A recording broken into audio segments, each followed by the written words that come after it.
Here I am again today. On this one, I'm going to talk about Devin Haney and Jorge Linares.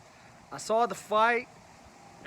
The way that it was put out in the news is that Linares hurt the kid in the 10th round, won the rest of the fight, and made it a close contest in the end. I didn't see it that way. I thought, he hurt him. He caught him at the end of the fight, at the end of the 10th round there. Staggered him back to his corner. But Linares wasn't able to drop him. He wasn't able to really capitalize on the situation. I thought Devin Haney fought a great fight. I thought Haney stayed behind his jab. He controlled the pace of the fight. He controlled the distance of the fight, which hopefully he learns from the situation. That's a learning experience. But Devin Haney clearly won the fight. I don't think that there's any debate about that. And I don't think there's any debate that Devin Haney is on the top level of this game. Jorge Linares is a three-time world champion, a three-division world champion. He's fought at the top level for a long time. He's a very, very hard opponent, regardless if he's faded a little bit.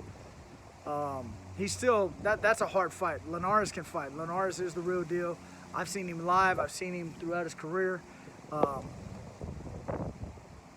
Yeah, that's a good win right there for Haney. Haney needs to capitalize on this, learn from it, because he did get hurt, and the reason he got hurt is probably because of his aggression or anything else. He wants to fight. That kid wants to engage and he wants to knock people out, and you can tell that because he closes that gap a lot sooner than he probably should, and a lot more often than is probably safe for him, because he can win the fight. You know, he's not in and out a lot.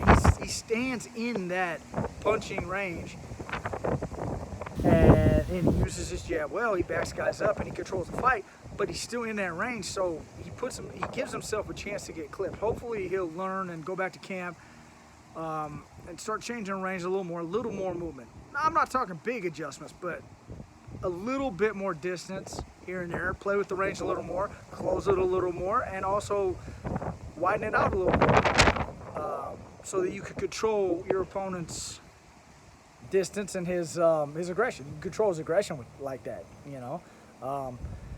And when you're standing in the pocket like that, your hands you gotta have your hands here, or at least ready to get there. Okay, if you're gonna have the hand down with the shoulder leaning forward because you want to use the up jab and feint a little more, I get that, but you got to have the hand close, because if a right hand sneaks over, you got to get that left hand up to catch it. And that's just a defensive adjustment. It's a small adjustment. It's not a big adjustment, but you got to be in that position and just have the knowledge that, okay, if this guy sneaks in overhand right, I can get my left hand up to catch here and fire the hook off of it.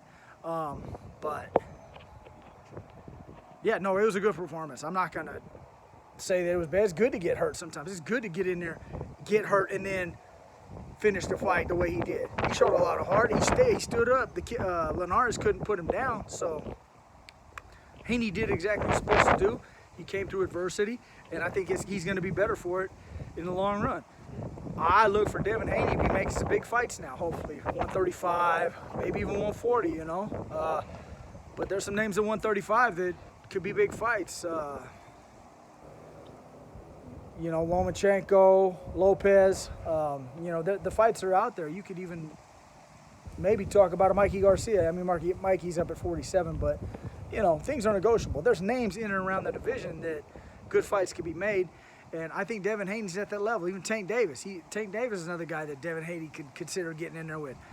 And I think Haney would do well. I'm not saying he'd win, but I think, you know, that guy has an incredible jab. He has a real good jab. He uses it. He's out punching his opponents almost 2 or 3 to 1, and when you have that kind of work rate, it's hard to lose. It's hard to lose rounds. It's hard to lose a fight. When you outwork your opponent 2 to 1 or 3 to 1, any judge is going to have trouble giving your opponent rounds against you. So that guy's a lot to deal with, and I think he's got a great future. Devin Haney, good work, man. Way to get hurt, way to come through it, and persevere in the end. You won the fight. He didn't get dropped in the 10th, 11th, or 12th. He stayed on his feet, and he kept fighting.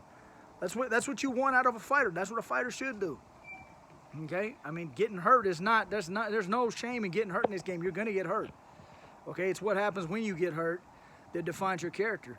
And look out for Devin Haney. I like the kid, and I'm looking forward to his future and whatever he's gonna do next. So, yeah, he's got my support. Again, thank you guys for watching. I hope you tune in, and hands up, chin down. Keep watching me. Thanks.